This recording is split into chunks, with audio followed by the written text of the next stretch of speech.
Muy bien. Antes de continuar con la resolución de la evaluación que tenía, lo siguiente era empezar en cuanto al análisis de dinámica, que es el tema que se enfocarían después de todo lo que fue cinemática. Algunas consideraciones que deben tener para el tema de dinámica. Principalmente, se enfoca en que usted tiene que reconocer que cinemática se enfoca en estudiar todo lo que es cómo se va produciendo el movimiento, ¿no? Qué tan rápido llega, cuánto tiempo demora en subir, tiempo demora en recorrer una determinada distancia, la aceleración, la velocidad. Todo eso trabaja en cinemática. Ahora, cuando hablamos de dinámica, hablamos de por qué, ¿sí? Normalmente la cinemática trata de responder el por qué se produce un movimiento, el por qué se demora más o se demora menos, dependiendo del ángulo de lanzamiento, el por qué las cosas que suben vuelven a caer, o sea, se enfoca en ese tipo de cosas. Como saben, desde el análisis que hacían de leyes de Newton, justamente por la historia de la manzana y todo, aparecía a partir de un porqué. Luego, dicho esto, cuando nosotros decimos el porqué de las cosas, la parte que analizan son justo los dos temas que ustedes tienen. Uno es las leyes de Newton y otro la cantidad de movimiento. Cantidad de movimiento. Ahí los dos. Ahora, en cuanto a lo que tiene que ver con leyes de Newton. Como ustedes saben, son tres las que ustedes van a trabajar. La primera, cuando hablamos de equilibrio, en el equilibrio van a haber tres casos. Sumatoria de fuerzas igual a cero en un eje X, sumatoria de fuerzas en un eje Y igual a cero, incluso en un eje Z, y también sumatoria de torques igual a cero. Pero esto es un tema que no entran a analizar ustedes todavía, solamente se quedan acá arriba en los ejes. Esa es la primera ley, ley de equilibrios. Y la segunda es la ley del movimiento, donde la sumatoria de fuerzas en cambio es igual a masa por aceleración del movimiento. Y bueno, la tercera que es la de acción y reacción.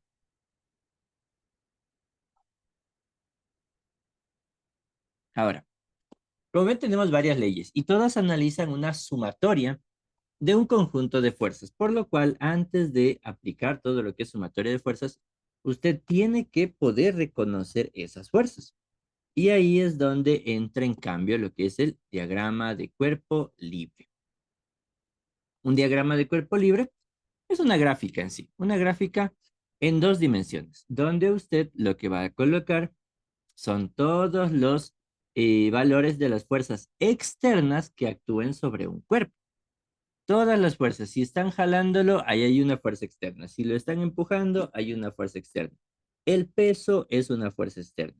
La normal, el rozamiento son fuerzas externas porque son desde afuera de un elemento. Por ejemplo, usted. Si usted se analiza a usted mismo, una fuerza externa, y usted lo que hace es presionar una mano, su mano contra la otra, ahí no está analizando ninguna fuerza externa, ¿sí? Si su cuerpo es usted. Pero si, por ejemplo, usted se encuentra y llega una persona y lo empieza a empujar, ahí sí hay una fuerza externa, ¿sí? Ahora, desde ese punto empiezan a analizar lo que son las fuerzas externas. Ahora, para el análisis también hay que considerar que las fuerzas tienen que ser todas fuera de eh, repartidas en cada uno de los ejes, que pueden ser horizontal, vertical o plano inclinado. Si hay una fuerza que no esté en los ejes, hay que buscar la manera de que se queden en los ejes. Y ahora es donde empieza la parte de gráficas. Si ustedes tienen, ejemplo, vamos a suponer, yo tengo este elemento aquí. Está sobre el piso es rugoso, lo empiezo a jalar para acá. Hay otra persona que lo está jalando así y hay otra persona que lo trata de jalar así. Listo. ¿Ok? Al momento de analizar, La F y la F3 están fáciles de analizar porque están en un eje. Si nosotros hacemos el diagrama de cuerpo libre, necesitamos que se encuentren en el eje X y en el eje Y. El problema aquí, incluso el peso entraría, la normal entraría. El problema está en el F2, porque la F2 no está ni en el eje X ni en el eje Y. Y lo que nos toca a nosotros es buscar por principios geométricos cómo hacer que esas fuerzas queden en los ejes. Ahí es donde entra lo que es descomponer una fuerza. Trigonometría. Entonces, aquí se forma un ángulo y de esa manera yo puedo descomponer una fuerza en el eje X y una fuerza en el eje Y. Pero para hacer más fácil las cosas, la fuerza en el eje Y se pone acá. Y ahí tenemos un triángulo rectángulo. Entonces, utilizando leyes de senos y leyes de cosenos, yo ya puedo sacar. Todas las fuerzas tienen que estar en los ejes. Esta F2 no me sirve. No está ni en el eje X ni en el eje Y. Pero acabo de separarle en una fuerza 2Y, que sí me sirve, va a quedar con los ejes Y, y una fuerza 2 en X. Pero para eso tengo que aplicar trigonometría. El seno de un ángulo es cateto opuesto, que en este caso es fuerza 2Y, sobre la hipotenusa, que sería toda la fuerza 2. Lo que está dividiendo pasa a multiplicar, y esta es la del valor que necesito. La fuerza 2 multiplicado por el seno del ángulo es igual a la fuerza 2 en el eje Y. Esto es lo que necesitaba, la fuerza 2 en el eje Y. Si la fuerza 2 en el eje Y está multiplicada por el seno, la fuerza 2 en el eje X, que es el complemento, ya que es el otro eje perpendicular, estaría multiplicándose por el coseno. Estas son las que yo luego voy a utilizar en sumatoria de fuerzas en Y o sumatoria de fuerzas en X. ¿Sí? Entonces, pilas en esa parte. Cualquier fuerza que no esté en los ejes, yo tendré que descomponerla para encontrarla en los ejes. Ahora, este es un caso sencillo todavía. El más problemático es el plano inclinado. Cuando usted tiene planos inclinados, suele ser más un lío para hacer incluso el diagrama. Tenemos aquí un ángulo y aquí hay una caja. ¿Sí? Ahí. Ahora, en este tipo de ejercicios, lo único que tiene que considerar es asimismo un plano en el cual se suele considerar al eje X el del movimiento y el eje perpendicular el eje Y. Me quedaría de esta manera. Y ahí es donde vamos a hacer el análisis del cuerpo. Pero ahora, por el mismo plano vamos a tener un montón de problemas, ya que vamos a necesitar descomponer las fuerzas en esos ejes. Ahora, las fuerzas ahí, sin ninguna cuerda como está, solo estaría actuando el peso, que el peso es siempre hacia el centro de la Tierra, y la normal es una fuerza de reacción. La normal es siempre una fuerza de reacción hacia el peso y que siempre se opone por ejemplo, en un plano, a caerse. Ejemplo de normal es, usted está sobre una silla. ¿Por qué la silla no se cae si usted está ejerciendo su peso sobre ella? Porque la silla genera una fuerza de reacción, la que nosotros conocemos como fuerza normal. Desde ahí tiene ya una idea a qué se refiere, ¿sí? Ahora, la característica de la normal es que siempre va a ser perpendicular al plano. Como el plano es este plano inclinado, lo perpendicular sería así, ya que ahí entre el eje X y el eje Y se forma un ángulo de 90 grados. ¿Ya? Ahora, le pregunto rapidito, cuénteme, Andy, ¿cuál crees que sea el problema para luego ya aplicar leyes de Newton y eso? O sea, lo de eso de los ángulos, cómo ubicarles bien. O sea, las ¿Ya? fuerzas descompuestas, sí. Exactamente, las fuerzas descompuestas. Ahora nosotros necesitamos nuevamente. La normal, chévere. Está en el eje, puedo aplicarle en la sumatoria de fuerzas. Pero el peso no está. Ahora, aquí. Primera parte súper sencilla. Cada vez que usted hace un movimiento a un plano inclinado, siempre, siempre entre el eje Y del plano inclinado y el peso se va a formar el mismo ángulo. Peso, entonces aquí está el peso, aquí está el eje Y, aquí está el ángulo. Listo, eso es todo. Más o menos es cuando, como en geometría, ustedes suelen tener ejercicios de este estilo. Vamos a suponer que suelen tener este y por aquí un ángulo así, así. Y a nosotros, nosotros le ponemos, ¿no?, ángulo uno, al otro sería ángulo 2 con el de 90 grados. Ángulo uno, si aquí está el de 90, aquí estaría el ángulo 2. Es exactamente lo que se aplica acá, ¿sí? Ahora, si yo trazo una vertical más, si ya tengo el ángulo 2 aquí, el ángulo uno, ¿dónde se formaría? Se formaría acá arriba. Y fíjense en esto. ¿Es o no lo mismo que se ve aquí? Que en geometría ustedes siempre lo utilizan. Sí, porque siempre van a sumar 90 grados. Si ya tengo el ángulo, la base también formaría el complemento, si aquí vale 30, abajo valdría 60 y arriba valdría 30. Es decir, se va complementando. 30, 60, 60, 30. Es exactamente lo mismo. Por eso es algo que siempre tiene que ir recordando. Es solamente geometría. El ángulo que se forma en el plano inclinado es el mismo que se forma entre el peso y el eje Y. ¿Listo? Muy bien. Seguimos.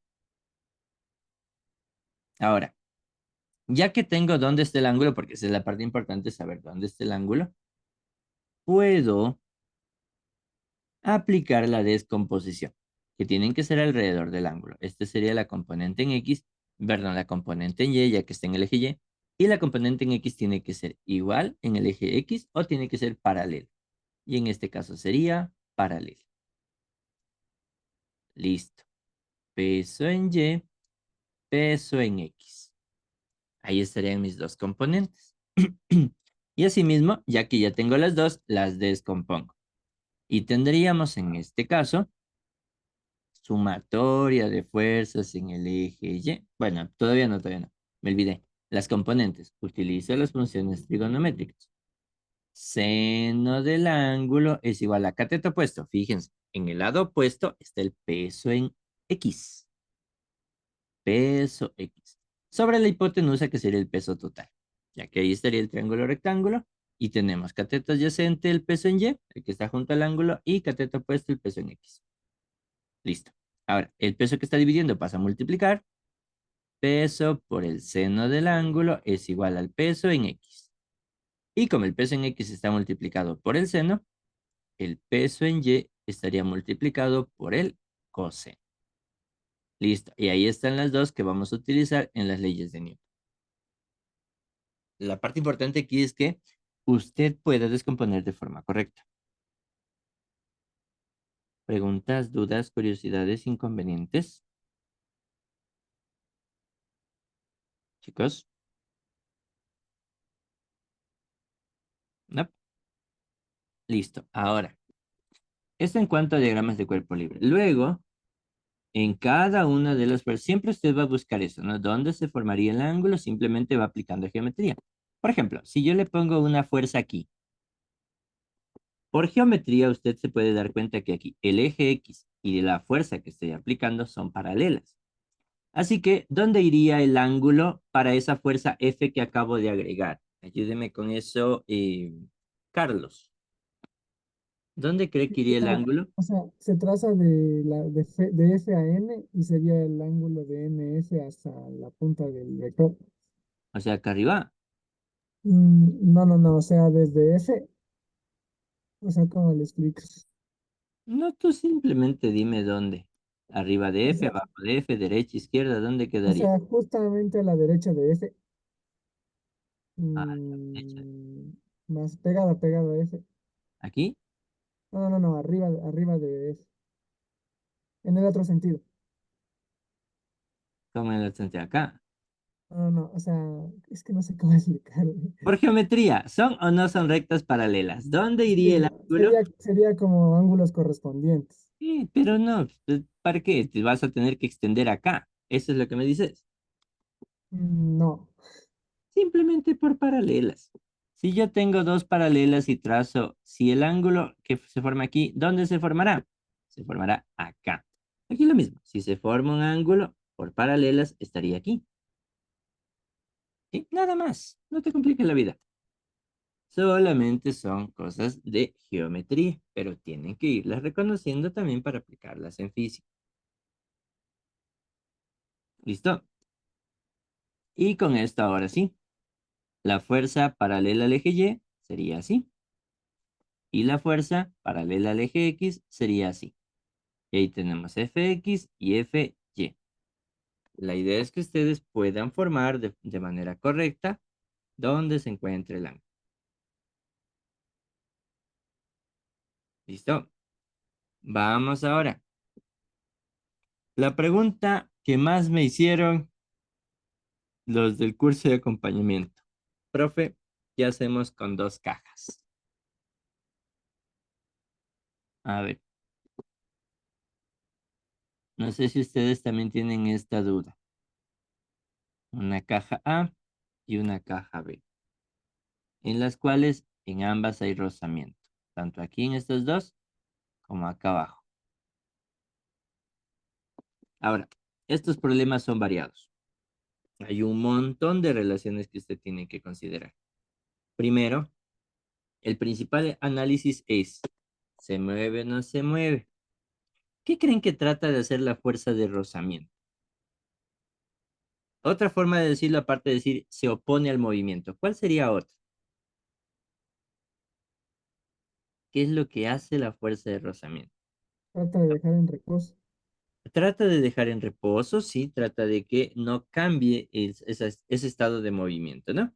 Entonces, muchas veces en las cajas, esto se suele decir como trata de hacer que estas dos se queden pegadas, ¿sí? Porque como se va a mover una de las cajas, la otra va a tratar de ir junto para que eh, no haya un despegue entre ellas, ¿sí? Eso significaría que no hay movimiento. Por ejemplo, si yo calo la caja B, si usted pone una hojita y encima su teléfono y empieza a jalar esa hoja, el celular que está encima, ¿se mueve o no se mueve respecto a usted? Vamos a hacer ese análisis rapidito. Van a poner una hoja en la mesa y encima van a poner su celular. Y ustedes van a empezar a jalar despacio esa hoja. Y ahí es donde viene la pregunta. No necesita hacer ese experimento, ¿no? Simplemente haga ese análisis.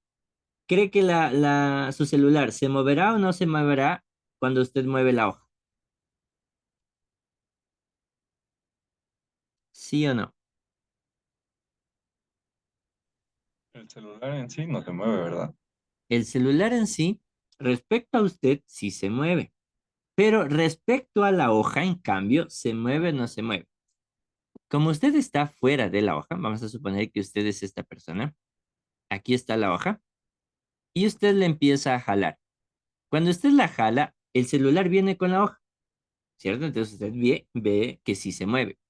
Pero si hubiera una hormiga aquí, encima de la hoja, y ve cómo va moviendo la hoja, la hormiga va a sentir que se está moviendo, pero va a notar cómo el celular no se mueve, ¿sí? Otro análisis de este caso es cuando usted va en el bus.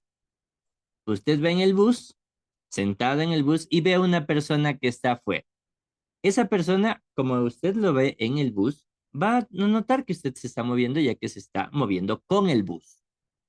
Pero si usted ve desde donde está sentado al chofer, usted no va a decir que el chofer está yendo más rápido o más lento y respecto a usted, no se va alejando ni acercando. Es decir, ahí hay un caso donde no se están separando. Es lo mismo lo que pasa en la hoja, ¿sí? Cuando usted empieza a jalar la hoja, el celular no se mueve, o sea, no se separa de la hoja. Pero si usted mueve la hoja, el celular va con él. Lo que no está haciendo es separarse. Asimismo, va a intentar de hacer esto. Si usted mueve esta caja a 10 metros sobre segundos, la hoja o la fricción, ¿qué va a tratar de hacer con la caja que está encima? ¿Que no se mueva o que estén pegados? ¿Qué creen que trata de hacer la fricción con esa hoja?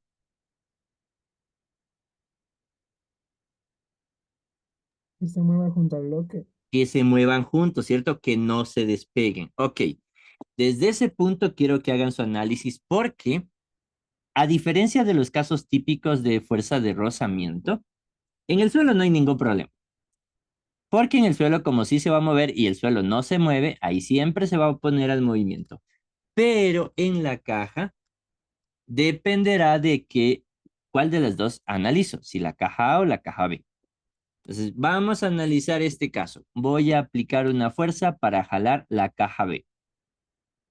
¿Sí? Al momento de jalarlo y hacer el diagrama de cuerpo libre de B, tengo esa fuerza F. Tengo el valor de la normal. Tengo el peso de B. Si estoy moviéndola hacia este lado, el movimiento es hacia este lado, hacia el otro lado va a estar la fuerza de rozamiento. Ahí, ¿sí? Ahora, ¿qué está haciendo A en cambio? A, como está encima, va a agregar un peso, que sería el peso de A. Es una fuerza externa. Y aquí es donde viene el análisis principal. La fuerza de rozamiento de A. Como B sí se está moviendo, ¿hacia dónde irá la fuerza de rozamiento de la caja A? Esta es la fuerza de rozamiento en el piso. Ahora viene la fuerza de rozamiento con la caja A. La caja A y la fuerza de rozamiento que se genera aquí, este que estoy poniendo aquí, esta superficie rugosa. ¿Hacia dónde creen que vaya? Hacia el otro lado del movimiento. Exactamente. Entonces, si yo estoy tratando de mover la caja hacia la izquierda, la fuerza de rozamiento de A sobre B va contra el movimiento. Pero porque la caja B sí se está moviendo. Ahora viene la otra parte que aquí es donde se me suelen equivocar. Vamos a analizar la caja A. La caja A no tiene, ojo, no tiene ninguna fuerza F. Está ahí, en el aire. Lo que sí tiene es una fuerza que sería su peso, el peso de A. Tiene una normal, ya que está sobre una superficie, sea la superficie de B, pero es una superficie.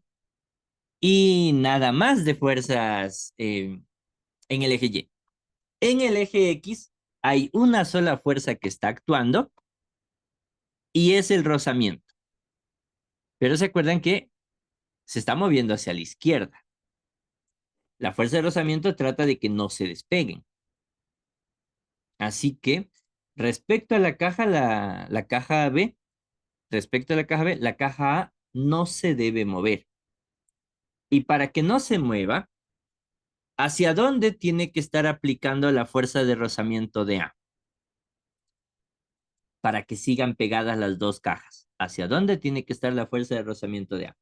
¿En dirección o en contra del movimiento? En dirección. Exacto. Y ahí tendrán cuidado. Para la caja A, si es la fuerza de rozamiento así, de B sobre A. ¿Por qué? Porque la fuerza de rozamiento en la caja B es la clásica, está moviéndose, por lo cual lo que trata de hacer es que no se mueva, siempre se opone el movimiento. En la caja A no hay nada que lo jale, no hay nada que lo quiera mover, por lo cual la fuerza de rozamiento lo que trata es de que no se despeguen. Y si yo le estoy moviendo a la caja hacia la izquierda, la fuerza de rozamiento también tiene que estar hacia la izquierda, cosa que hace que estas dos que están pegadas sigan pegadas. ¿Sí? Es como que dice, no, tú no te vas a quedar ahí, yo te voy a jalar para que te muevas con la caja que está sobre ti, con la caja que está debajo tuyo. ¿Sí? Y ahí, en esa parte. El que se mueve, fuerza de rozamiento contra el movimiento. El que no se mueve, para que siga sin moverse, tiene que ser la fuerza de rozamiento la que genere una acción de mantenerlos pegados. Y para mantenerlos pegados tiene que estar en la misma dirección del movimiento. ¿Listo? Ahí. Preguntas, dudas, curiosidades, inconvenientes.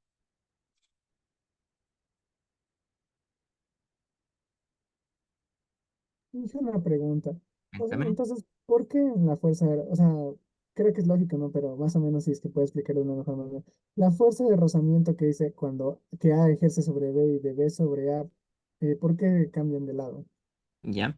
Porque cuando estamos hablando la fuerza de rozamiento de A sobre B, de la caja A sobre la caja B, ahí sí la caja A va a querer mantenerse donde está. ¿Sí? Cuando ustedes jalan el celular rápido o han visto esas personas que jalan el mantel y los platos se quedan ahí mismo. ¿Se han visto esos que suelen hacer, que jalan rapidísimo, rapidísimo el mantel y los platos se quedan ahí? Justamente porque lo que hacían al jalar tan rápido es evitar el rozamiento. Porque lo que va a hacer el rozamiento es impedir que algo se mueva.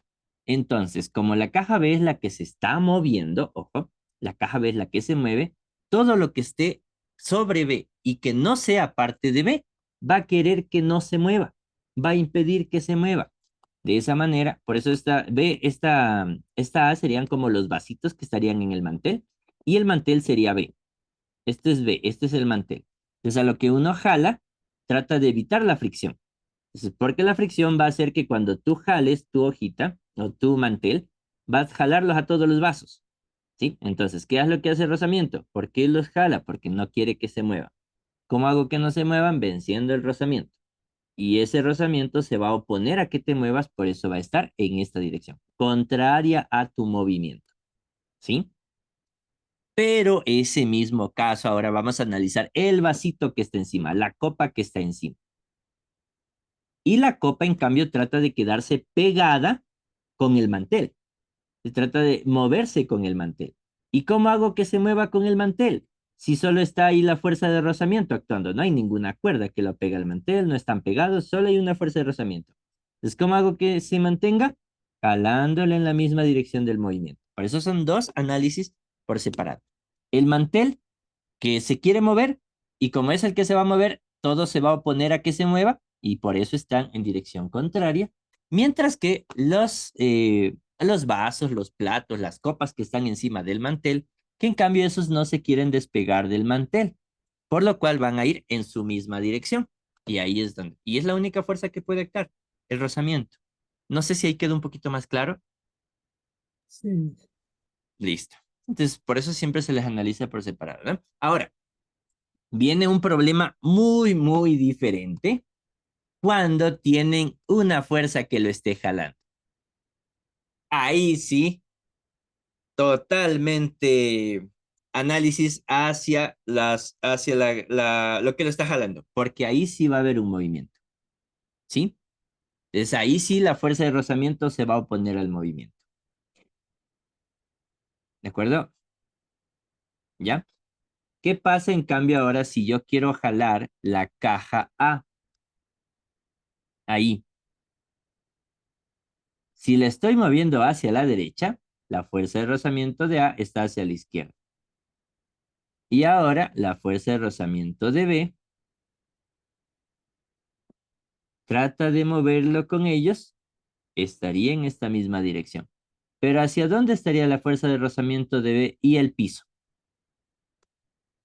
Ahora el movimiento, ojo, en este segundo análisis voy a quitar las fuerzas de rozamiento. Todo lo demás sigue actuando lo mismo. Solo las fuerzas de rozamiento vamos a analizarlas aparte. Ahora, vamos a jalar la caja que está encima. Ahí. Listo. Al momento de jalar la caja que está encima, vamos a hacer el análisis en A. A, ¿se va a querer o no se va a querer mover o no se va a querer mover la caja B? En el piso, acá. ¿Se quiere o no se quiere mover B?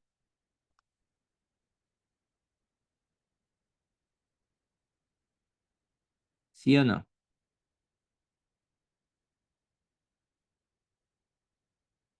¿Qué piensan ustedes? no, no se quiere mover, ¿cierto? Y como yo lo quiero mover hacia la derecha, en el piso, ¿hacia dónde estaría la fuerza de rozamiento? Contraria al movimiento. Exacto. Entonces, la fuerza de rozamiento con el piso sería esta, ¿no? Ahora vamos al análisis con A. Con A se analiza que se mueva o no se mueva, o qué es lo que tengo que analizar en las cajas que están las dos topándose. ¿Qué se debe analizar? ¿Que se muevan o no se muevan?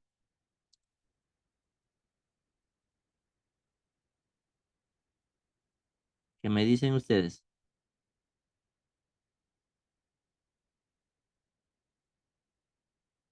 O que no se despeguen.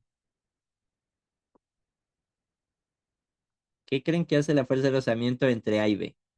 ¿Que no se muevan o que no se despeguen? Que no se despeguen. Que no se despeguen. Por lo tanto, para que no se despeguen, ¿hacia dónde debería estar la fuerza de rozamiento en la caja B?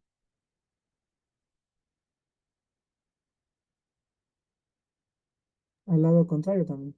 En este caso, para acá. Creo que sí.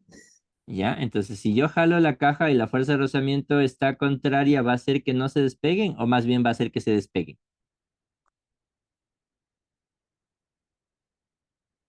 Se despegan porque son contrarios. Exacto. Entonces, ¿qué tengo que hacer para que no se despeguen? Deben tener la misma dirección. Ahí.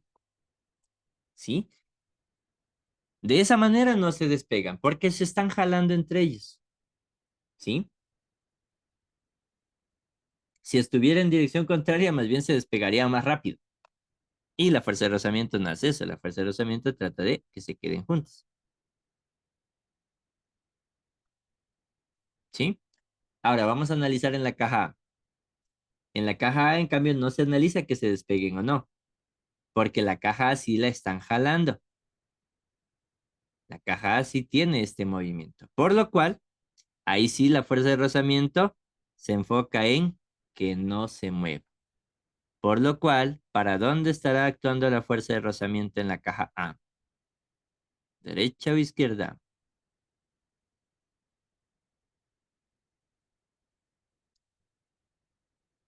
En la caja A sí estaría hacia la izquierda. Fuerza de rozamiento de B sobre A, X de A sobre B. ¿Sí? Entonces, la que no están jalando trata de no despegarse. Por eso van en la misma dirección.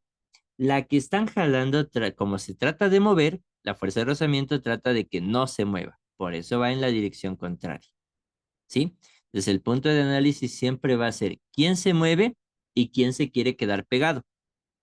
El que se mueve, la fuerza de rozamiento se va a oponer a que se mueva.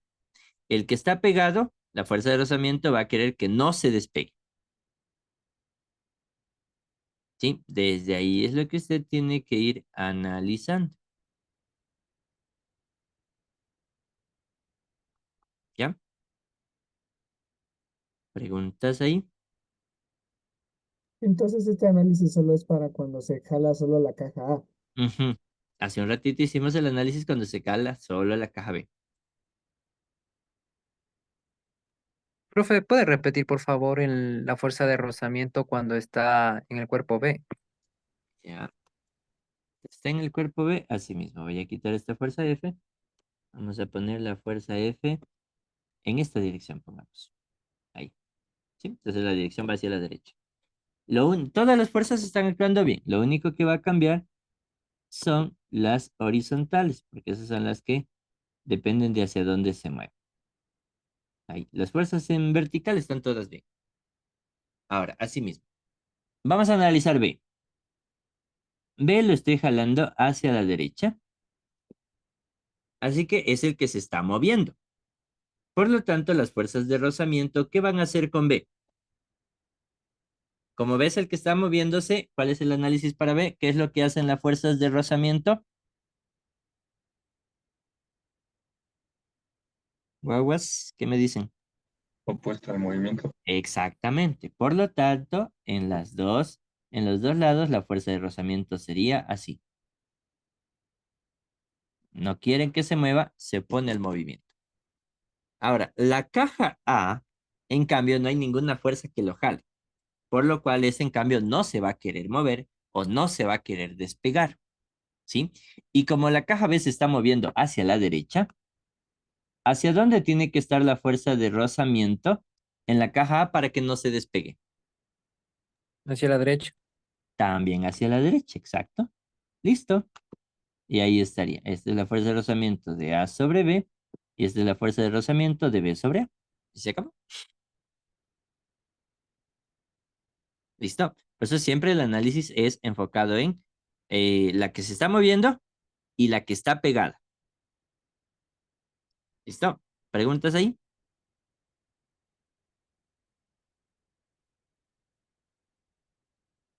¿No?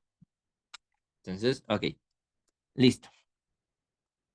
Ahora, volvemos entonces a nuestro documento. Aquí. Veamos, nos quedamos aquí, ¿no? Decía, un bloque de 25 kilogramos parte del reposo. Esto es para cantidad de movimiento. Un bloque de 25 kilogramos parte del reposo y desliza a lo largo de una superficie lisa horizontal debido a la acción de una fuerza F, X, Y, que varía de acuerdo con el gráfico mostrado en la figura. Entonces, para el intervalo de tiempo entre T0 y 10 segundos, la fuerza media o promedio que actúa sobre el bloque es... Me pide la fuerza media, la fuerza media. ¿Qué actúa sobre este bloque? Les pide el valor de la fuerza. Ahora, ¿cómo calcularían entonces esa fuerza media?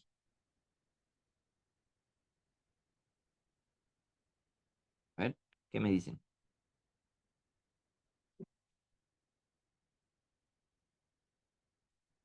Entonces, normalmente cuando ustedes les piden la fuerza media, lo que se necesita es calcular el impulso, ya que acuérdense que el impulso es igual a la fuerza media por la variación de tiempo, ¿sí? Ahora, y en una gráfica, fuerza versus tiempo, el impulso es el área bajo la curva, ¿sí? Así que lo que tengo que hacer primero para calcular el impulso es el valor de el área bajo la curva, que aquí hay dos figuras geométricas. Lo clásico de figuras geométricas. Área 1, área 2. Y calculamos. Área 1, base por altura. 5 es un rectángulo. 5 por 100. 5 por 100. Más el área 2, que es un triángulo en cambio. Base por altura sobre 2. La base de 5 a 10 sigue siendo 5. Por la altura que también sigue siendo 100. Pero como ahora solo es un triángulo, me quedaría sobre 2. Mitad 1, mitad 50. Y tendría 5 por 100 sería 500 más 5 por 5, 5 por 50, 250. Es decir que el impulso ha sido 750 newtons por segundo. Que eso corresponde a la fuerza por la variación del tiempo. Pero no me pedía calcular el impulso, me pedía calcular la fuerza. Lo bueno es que el tiempo sí lo conocemos, así que solamente reemplazamos. Fuerza es igual a los 750 y el delta T que está multiplicando pasa a dividir. Ahí sería. Y sería 750 dividido para el tiempo. Ojo, el delta T sería todo el tiempo donde se aplicó ese impulso, que fueron 10 segundos. 0,0 y me quedaría entonces 75. Y corresponde a la opción D. Ese sería el valor de la fuerza. Que bueno, el tema de impulso suele ser uno de los más sencillos, ya que solamente cuando ustedes entran al tema de impulso, tienen que considerar fuerza es igual perdón, impulso es igual a fuerza por tiempo. Son tres casos que va a comparar. Impulso es igual a fuerza por variación del tiempo o masa por velocidad final menos velocidad inicial o P final menos P inicial. En esto se encierra el tema de impulso. Dependiendo de los datos que tiene, usted puede utilizar, como en este caso utilizamos la primera, fuerza por tiempo. Sí, de ahí solamente despejar. Hay ejercicios donde utiliza el de masa por velocidad final menos velocidad inicial, depende de los datos que le den. Y otros donde utiliza la de cantidades de movimiento.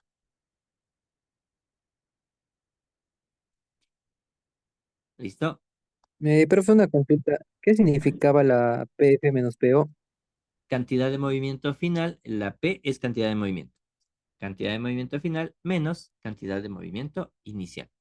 Y acuérdense que P es masa por velocidad. Por eso aquí si tú multiplicas masa por velocidad final, es cantidad de movimiento final. Menos masa por velocidad inicial, cantidad de movimiento inicial.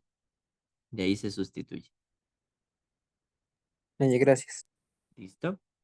Muy bien. Vamos con el siguiente. Dice, un automóvil y un camión chocan frontalmente de manera que anotarán esta parte de fórmulas. Porque ahorita vamos con choques.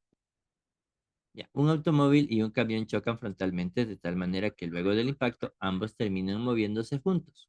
Entonces, el impulso que el auto ejerce sobre el camión tiene y el impulso que el camión ejerce sobre el auto y tenemos igual magnitud, mayor magnitud, menor magnitud. Veamos entonces lo que pasaría en este caso. El impulso, ya saben, es la cantidad de movimiento de cada uno de ellos. Cuando nosotros tenemos un choque, tenemos que enfocarnos en las relaciones que tendrían matemáticas entre ellas. Muy bien. Primero, hablamos de un choque, por lo cual cantidad de movimiento antes del choque es igual a la cantidad de movimiento después del choque. Cada uno tiene, me dice que quedan juntos. Cuando los dos terminan juntos en un choque, ¿cómo se le conoce a eso? ¿Choque elástico o choque inelástico?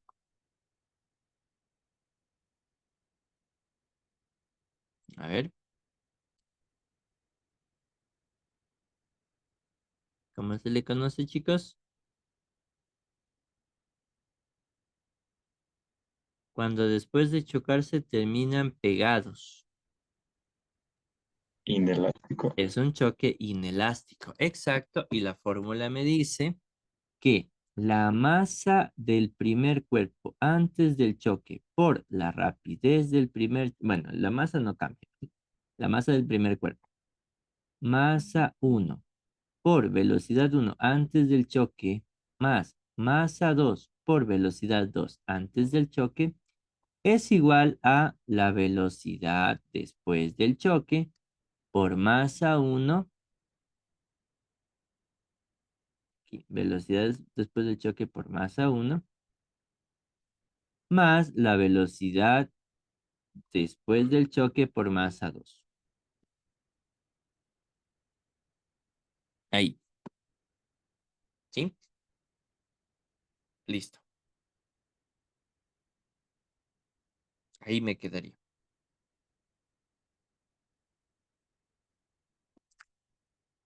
Pero la velocidad después del choque es la misma, porque tienen la misma, ¿cómo se le dice esto? Tienen la misma velocidad, ¿sí?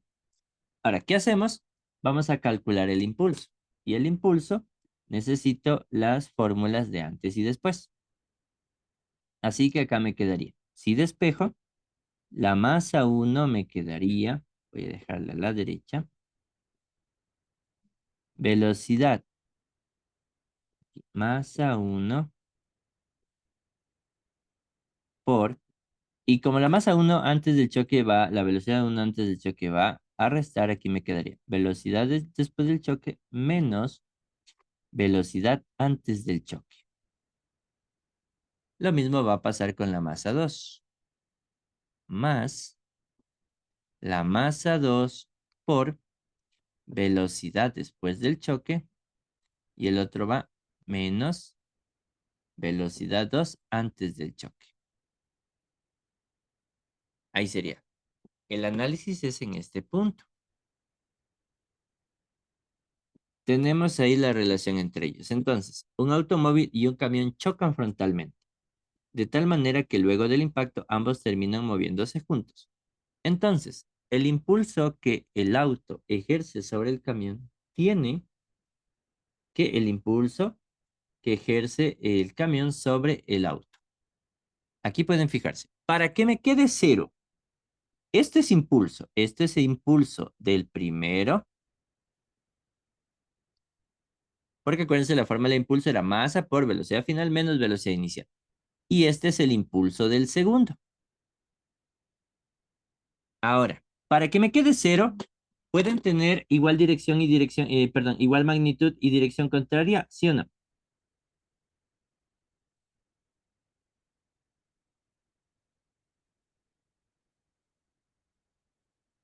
¿Cómo hago que esto me quede cero? Cuando tienen igual o dirección contraria, ¿qué me dicen? Ser distintas. Magnitud, ¿qué tiene que ser? ¿Igual o diferente?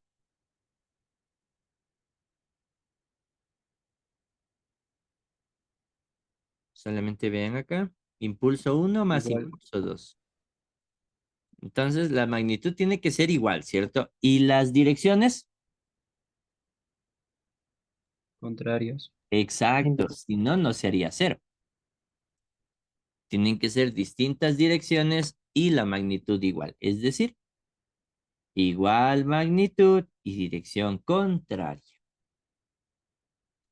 En el segundo me dice igual magnitud y la misma dirección. No, porque aquí ya no me quedaría cero. Me quedaría impulso uno más impulso 2 y un valor diferente de cero. En la tercera, un igual magnitud y dirección con mayor magnitud, no. Con mayor o con menor magnitud no se generaría, ya que los dos tienen que quedar pegados ahí. Listo. Y esa sería mi respuesta. Profe, ¿puede repetir, por favor, por qué era el impulso antes del choque igual al que era después? Ya. Este es el tema de conservación de la cantidad de movimiento. Conservación.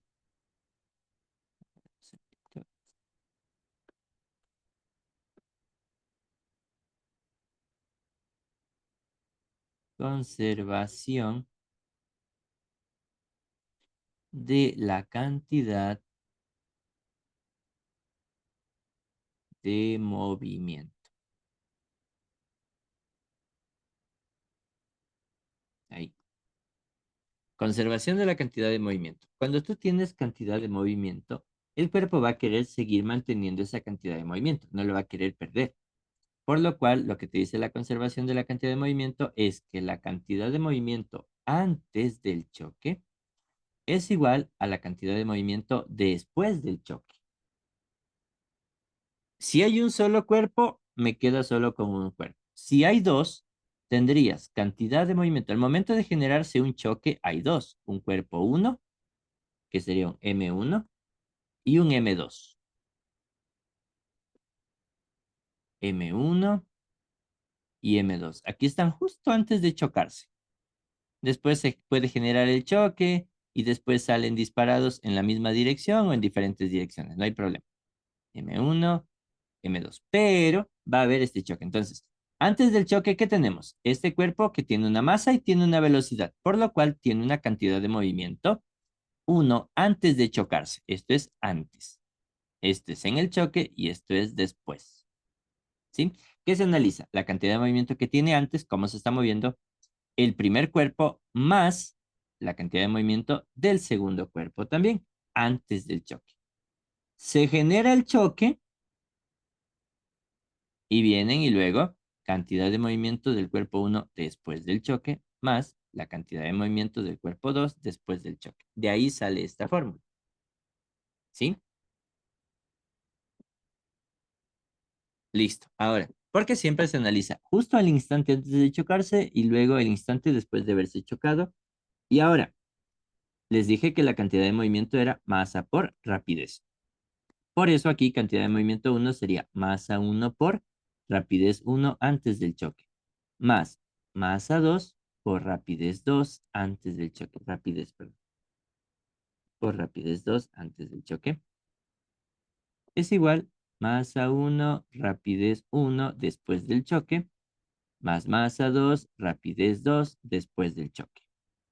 Cuando los dos salen con diferentes valores, cuando salen despegados, tienen una velocidad cada uno. Cuando salen pegados, esta velocidad 1 y velocidad 2 después del choque es la misma, más o menos como lo que hice en el ejercicio que ustedes tenían, que es aquí. Velocidad después, es la misma, ¿sí? Porque salen juntos. Si no terminan juntos después del choque, tienen cada uno una velocidad diferente. ¿Listo?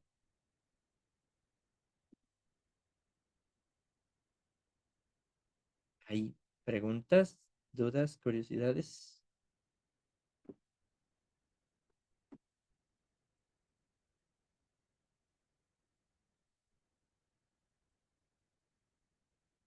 Chicos,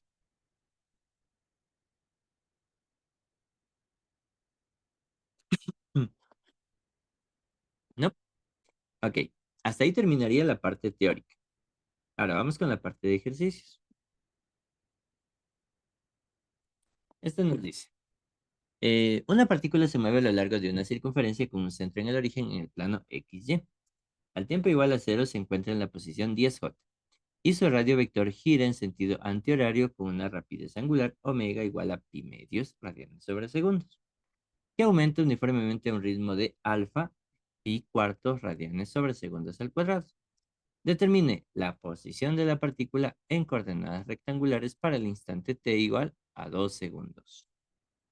B. La distancia recorrida por la partícula para el intervalo t igual a 0 segundos y t2 igual a 2 segundos.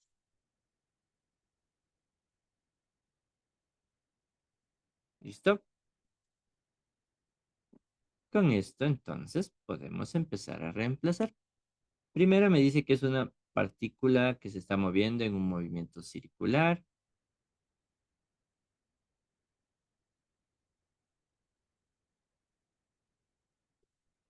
Ya. Al tiempo igual a cero, me dice que se encuentra en la posición 10J. Es decir, que el movimiento va a empezar aquí. Vamos a decir que ese radio, ese círculo tiene 10 de radio. R igual a 10. 10 metros. Sí, aquí va a empezar el movimiento.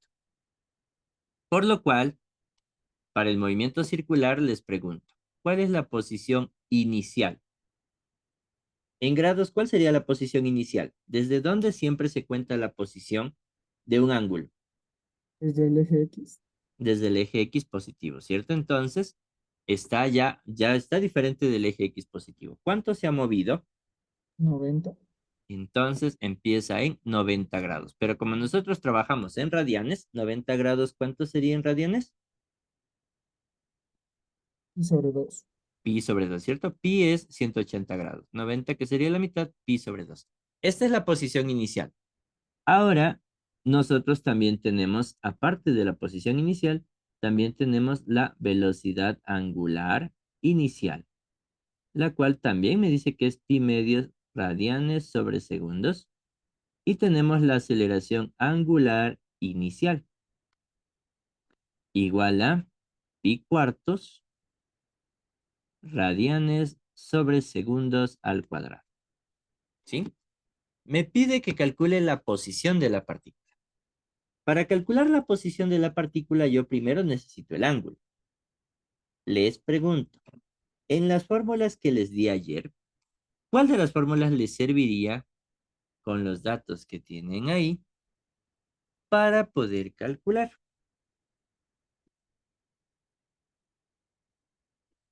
A ver, ¿qué fórmula les serviría?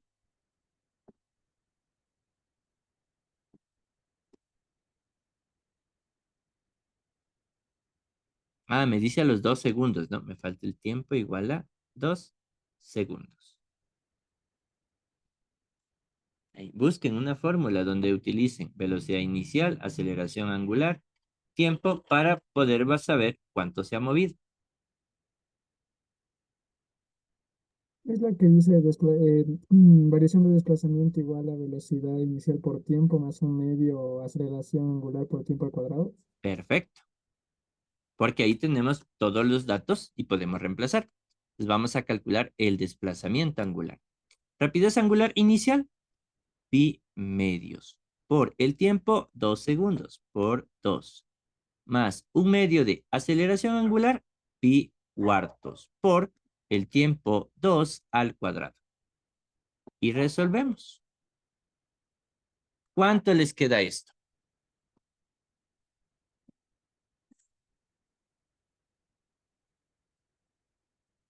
Creo que queda 3 pi sobre 2. Ya, entonces, 2 con 2 se van, 4 con 4 se van, pi medios más pi, 3 pi medios, correcto. 3 pi sobre 2 radians.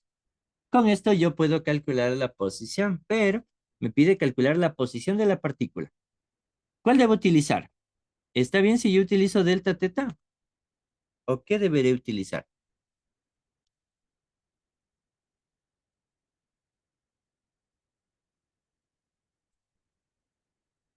Posición final menos posición inicial. Exacto, ¿cierto? Porque yo lo que necesito es la posición final. ¿Listo? Si despejo, el teta final, el teta inicial pasa al otro lado a restar. Está restando, pasa a sumar. Entonces, ahí. Este es lo que yo necesito, el teta final.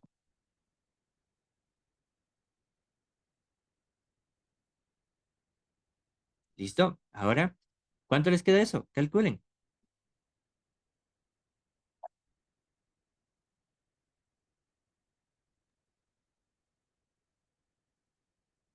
2 pi. Listo.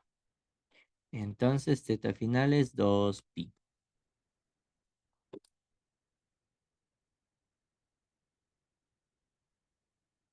¿Ya?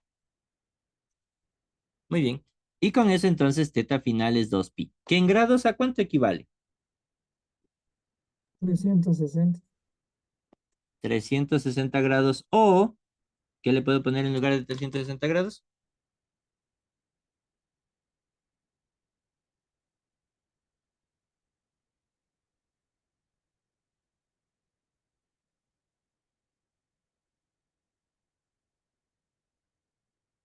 ¿Ya? ¿Qué le puedo poner en lugar de 360 grados? ¿Qué otro ángulo sería? 0 grados. Exacto, 0 grados. Es decir, que la posición final de nuestro vector va a ser aquí. Así que, ¿cómo quedaría la posición final? R final. Eso es lo que me pregunta en el literal A. ¿Qué sería el R final? 10i. 10i, perfecto. ¿Y se acabó? 10i metros. Esa sería la opción A.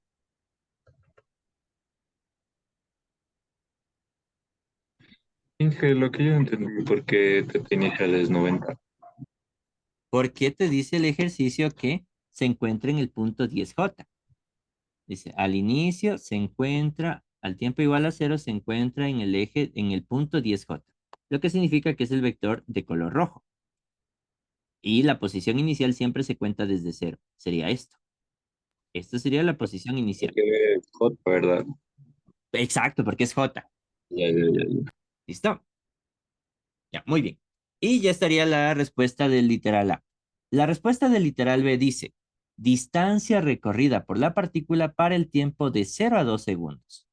Para calcular la distancia cuando me da entre dos tiempos, ya les había dado yo la fórmula. ¿Hay una fórmula que me ayude a calcular la distancia? ¿Cuál era? Desplazamiento por radio. Exacto. Desplazamiento por el radio. Distancia es igual. El desplazamiento, ¿cuánto les quedó el desplazamiento? Ya lo tenemos aquí. Era 3 pi medios por el radio que es de 10 metros y con eso ya podemos calcular la distancia, que cuánto sería. Sería 30, no, 15, me dijeron 15 pi, ¿no? Sí. 15 pi metros. ¿Y se acabó? Y ese sería el literal B. Cero y el 2 segundos. Tiene que ver con el tiempo que ya sacamos con el instante de antes, ¿no? Claro, porque te dices de 0 a 2 es esto. De 0, aquí estás cuando estaba el tiempo 0 y acá cuando está el tiempo 2. ¿Qué distancia es esa? ¿Qué desplazamiento es eso? Es el 3 pi medios. ¿Sí? Si En nos este hubiese dado caso, un... Dime, dime. perdón, en este caso la aceleración angular es constante. La aceleración angular, claro, en el movimiento circular uniformemente variado, la aceleración angular es constante. Es la característica que tiene. Ah, ya, muchas gracias. ¿Listo? Ok, bien. Y terminamos con... A ver, tenemos estos dos de sistemas de fuerzas. Un estudiante me había preguntado por esto. Dice, el sistema de la figura F igual a 50 newtons, masa 1 kilogramo, masa 2, 3 kilogramos, parte desde el reposo. Entonces ya me está dando un dato. ¿Qué me está dando cuando dice parte desde el reposo? Movimiento. La velocidad inicial, que sería ¿cuánto? Cero. Exacto. Y se mueve verticalmente debido a la acción de la fuerza constante, entonces se está moviendo con esa fuerza. Determine la magnitud de la aceleración de cada bloque. B, la magnitud de la tensión de la cuerda que une los bloques. Ahora, solo viendo el dibujo, ¿hacia dónde se estará moviendo?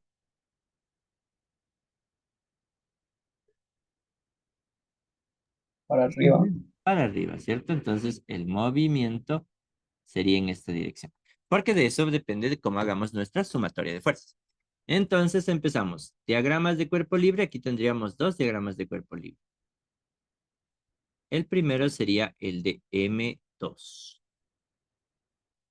Ya saben que en esta solamente las fuerzas que estén actuando.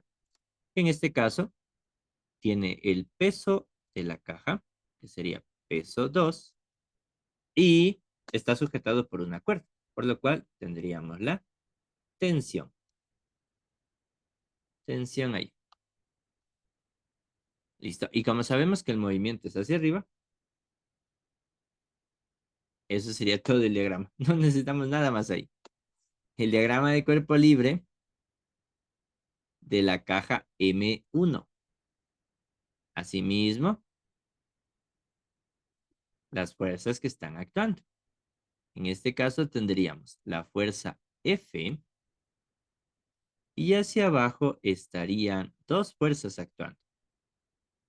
Una es el peso de la caja 1. ¿Y qué fuerza me falta que esté actuando aquí en la caja, en el diagrama de cuerpo libre 1? La tensión. Correcto, la tensión. Entonces aquí tenemos que agregar la tensión. Listo. Y ahí sí, sumatorias de fuerzas en cada uno. Vamos con el primero. Sumatoria de fuerzas de la masa M2. Como si hay movimiento y me pide que calcule la aceleración, ¿a qué será igual la sumatoria de fuerzas? Masa por aceleración. Correcto. En este caso estaríamos hablando de la masa 2 por la aceleración. En la segunda caja, sumatoria de fuerzas de la masa 1, la que está más arriba, es igual a sí mismo, porque están sujetos por una cuerda. Masa 1 por aceleración. Y desde ahí ya se van a dar cuenta que van a aparecer dos ecuaciones, las cuales vamos a buscar sustituir. Como el movimiento ya sabemos que el movimiento para ambas cajas es para arriba, en el primero tendríamos la tensión positiva, ya que va en dirección del movimiento, y el peso 2 negativo. Es igual a la masa 2 por la aceleración. La segunda caja, asimismo, se está moviendo para arriba. Así que tiene. Y ahí, ¿qué le pasó? Ya, ahí sería. F menos, y hay dos fuerzas hacia abajo, la tensión y el peso. Es igual a masa 1 por la aceleración. A ver, entonces, pregunto, ¿qué quieren empezar calculando?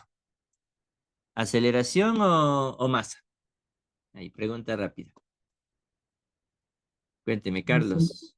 Oh, Aceleración. ya, Masa ya vamos tenemos. calculando la aceleración entonces. Si queremos la aceleración, debemos despejar y sustituir la tensión. Desde la primera ecuación vamos a despejar y la tensión me va a quedar masa 2A y el peso que está restando va a sumar. Y lo vamos a sustituir en esta segunda ecuación. Cosa que me va a quedar F menos tensión, pero en lugar de poner tensión iría masa 2 por aceleración más el peso 2 menos el peso 1 es igual a masa 1 por aceleración. Y ahí más o menos ya se van dando idea de qué va a pasar, ¿no? La masa que está restando, dime. Una pregunta, pero el menos no afectaría también al peso 2 y sería menos P2 porque está más y luego pasa menos. Sí, no le puse el paréntesis. Sí, sí, sí, correcto. Muchas gracias. Aquí sería, ¿no? Porque esto pasaría todo a sustituirse y cambiaría de signo. Muy bien. Y entonces, la masa 2 que está restando va a pasar al otro lado a sumar y me va a quedar F, me va a quedar menos el peso 2 menos el peso 1 es igual a M1 por aceleración y el M2 que está restando va a pasar al otro lado a sumar, más masa 2 por aceleración. De aquí puedo sacar factor común, F menos. Acuérdense que el peso es masa por gravedad, masa 2 por gravedad, menos. El peso 1 sería lo mismo, masa 1 por gravedad. Y aquí puedo sacar factor común, A que multiplica a M1 más M2. Y solo me faltaría despejar. Estoy haciendo paso a paso, pero si usted hace más rápido, no hay ningún problema, ¿no? Sería F menos masa 2 por gravedad menos masa 1 por gravedad dividido para masa 1 más masa 2, ya que eso es lo que está multiplicando a la aceleración, igual a aceleración. Y listo. Esto es lo que ustedes debían buscar para calcular la aceleración. De ahí el resto es carpintería. Solamente reemplazo cada dato, qué masas tengo, gravedad ustedes tienen, la fuerza ustedes tienen, solamente reemplazar y calcular. ¿De acuerdo? Ahora, luego de calcular la aceleración, ya pueden calcular la tensión. Puede utilizar, por ejemplo, la caja 1. Calculen la aceleración porque ahí tienen que sustituir. Utilizarán con cuidado los datos y me cuentan cuánto les queda la aceleración. Porque para la tensión es la misma fórmula que está acá. Masa 2 por aceleración más peso 2, que es masa 2 por gravedad. Masa 2 por gravedad. Solamente sustituir y calcula. Ahí. Se las dejo. Esta sí quiero que la terminen porque se nos está acabando el tiempo. Se nos acabó ya el tiempo. Listo, porfa. Ya está todo el proceso listo, solo está de sustituir. Ahora, ¿preguntas en cuanto al proceso?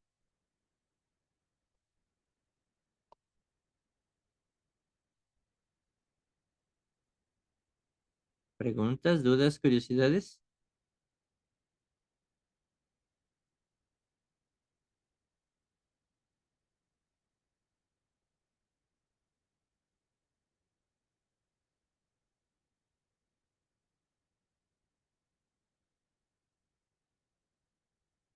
No.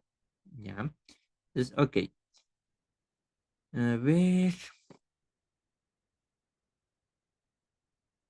Y el último sería en cuanto se dispara horizontalmente una bala de 50 gramos con una rapidez de 150 metros sobre segundos contra un bloque de 250 gramos inicialmente en reposo sobre una superficie horizontal rugosa. La bala atraviesa el bloque y sale horizontalmente con una rapidez de 50 metros sobre segundos. Determine A, la rapidez del bloque, inmediatamente después del impacto con la bala. B, la distancia recorrida hasta detenerse. Ok, esto sería lo de cantidad de movimiento. Veamos, para el cálculo de cantidad de movimiento,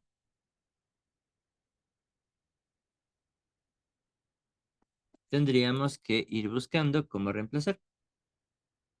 Me dice la masa, 50 gramos. Además me dice, lo podemos transformar en kilogramos, ¿no? Contra eso sería masa de una bala. Masa de la bala. Choca contra un bloque de 200. La rapidez de la bala antes del choque es de 150 metros sobre segundos. Va a chocar contra un bloque inicialmente en reposo de 250 gramos. Esto sería la masa del bloque, 250 gramos. Y como me dice inicialmente en reposo, velocidad del bloque antes del choque es cero. Listo. Sobre una superficie horizontal rugosa. La bala atraviesa el bloque y sale horizontalmente con una rapidez de 50 metros sobre segundos. Es decir, también tenemos la rapidez de la bala después del choque y me dice que es de 50 metros sobre segundos. Así que ya tenemos casi todo para el choque. Solo nos falta la rapidez del bloque después del choque. ¿Sí? Ya saben qué fórmula utilizar, ya la vimos. Ahora, luego me pide entonces la rapidez del choque. Esto sería la opción A. Solamente con la fórmula de choque. Y la distancia recorrida por el bloque hasta detenerse, eso sería ya cinemática, leyes de Newton. Dinámica, perdón. ¿Sí? Así que para el primer paso, pregunta, ¿es choque elástico o choque inelástico? A ver qué me dicen.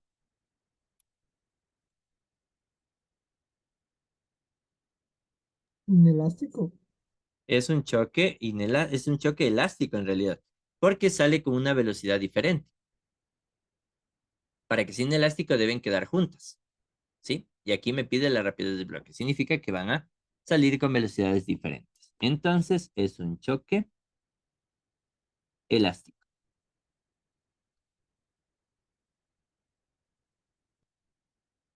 ¿Ya? Listo.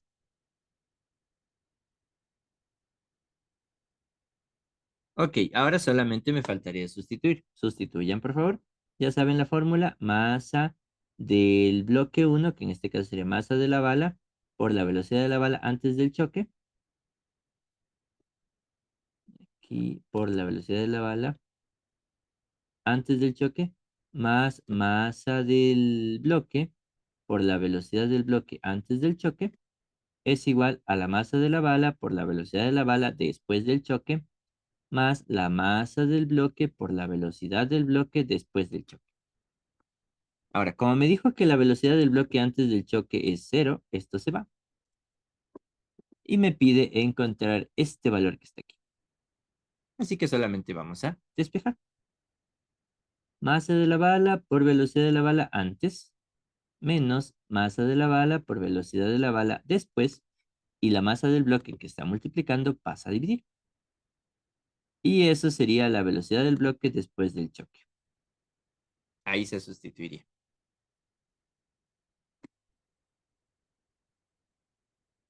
¿Listo?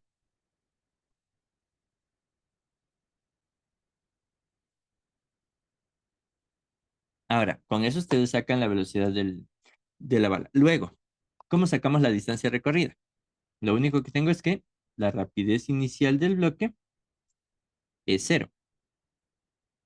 Pero va a haber un choque, así que lo que voy a necesitar es la velocidad inicial, va a ser la velocidad después del choque. La velocidad del bloque después de haberse chocado, ya que la bala hace que se empiece a mover después del choque. ¿Qué más tengo? Me dice qué distancia recorre. No sabemos qué distancia recorre. Me dice, vamos a saber que la velocidad después de moverse, la velocidad en realidad sería la velocidad final para el tramo de movimiento, para la distancia que se mueve. Esta sería la velocidad después del choque y la velocidad final sería cero. ¿Sí? Y lo que me faltaría sería la aceleración. Para eso me dio esa superficie rugosa. Desde aquí ya tengo que calcular la velocidad después del choque, que eso va a salir de la fórmula que está acá. Ojo, ya está solamente despejada. Solamente tienen que reemplazar los datos que tienen y calculan. Ahora, y como ven, me falta la aceleración. Ahí es donde viene la parte de leyes de Newton. Este ejercicio está bastante completo. En este caso, el bloque se va a mover así. Tiene un peso del bloque. Tiene una fuerza normal, que es sobre el piso en el que se encuentra. y tiene una fuerza de rozamiento, que como el bloque se va a mover hacia la derecha por efecto de la fuerza que le empujó a la bala, la fuerza de rozamiento va a ser así. ¿Listo? Y ahí tenemos que sustituir. Sumatorio de fuerzas en el eje X es igual a masa por aceleración. En el eje X solo está la fuerza de rozamiento, igual a masa por aceleración. La fuerza de rozamiento negativa, porque siempre se opone al movimiento. La fuerza de rozamiento es coeficiente de rozamiento por la normal. ¿Y de dónde saco la normal? De la sumatoria de fuerzas en Y. Aquí es cero porque en el eje Y no se mueve. Normal hacia arriba menos el peso en B hacia abajo igual a cero. Es decir, la normal es igual al peso del bloque. Sustituyo. Aquí sería coeficiente de rozamiento por la normal, que es igual al peso del bloque. Acuérdense, eso es masa por gravedad. Masa del bloque por la gravedad. Y aquí la masa del bloque que está multiplicando va a pasar al otro lado a dividir. Masa del bloque con masa del bloque se van. Y la aceleración me ha quedado menos coeficiente de rozamiento por la normal. Ya tenemos todo, solamente nos faltaría sustituir acá. Ojo, ¿no? La aceleración la pueden calcular. Lo primero, velocidad. Lo segundo, la aceleración, que aquí ya le calcula. Y lo tercero, la distancia. ¿Sí? Entonces, la primera pregunta, el literal A, sale de la primera parte. El literal B sale de la tercera parte. ¿Tengo velocidad final? Sí, es la que va a salir después del choque. Aceleración, sí, es lo que va a salir después del análisis de dinámica. Y me faltaría la distancia. Con los datos que tengo, la fórmula que me serviría para calcular la distancia es la de rapidez final al cuadrado es igual a la rapidez inicial al cuadrado más 2 veces la aceleración por la distancia. Porque como es justo hasta detenerse, esto se hace cero. Y si despejamos, me va a quedar la rapidez inicial pasa al otro lado a dividir. La aceleración me quedaría sobre 2a y esta sería la distancia. Rapidez inicial al cuadrado sobre 2 veces aceleración. Entonces les dejo todo en función de letras para que puedan sustituir. Aquí, preguntas, chicos. Dije, dos preguntitas. La primera es en la distancia, como dice menos b al cuadrado, pero como es un cuadrado ya se vuelve positiva, ¿verdad? No, no, no. La aceleración, ¿cómo nos va a quedar la aceleración? Ah, es negativo. Ahí, ahí se va. Exacto. Y ahí se va a ir. Ajá. Ya, y la otra es de que, o sea, entonces, como un resumen quedaría, la sumatoria de fuerzas dependiendo del eje es, donde hay movimiento, ahí es igual a masa por aceleración, y donde no hay movimiento es igual a cero, ¿verdad? Y casi. Es igual a cero cuando no se mueve o se mueve con velocidad constante. Es diferente de cero cuando hay aceleración. Ah, ya. ¿Sí? Si no hay aceleración, es cero. Si hay aceleración, masa por aceleración. Porque se puede estar moviendo con velocidad constante, entonces sería igual a cero. Ay, ¿Listo? ay. ¿Ya? ¿Otra pregunta?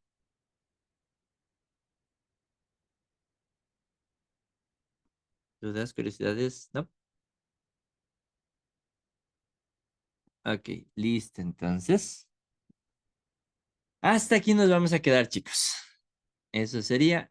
Espero que la clase haya sido de utilidad para ustedes. Igual mañana voy a tratar de hacer un live en el canal, un poquito haciendo así mismo un pequeño repaso para su examen del martes, ¿sí? Mañana suerte en su examen de lenguaje. Y pues, Disculpe, hija. cuéntame. No sé si le pueda, bueno, le podemos pedir un favor bien grandote. Es que lo A que ver. pasa es que existe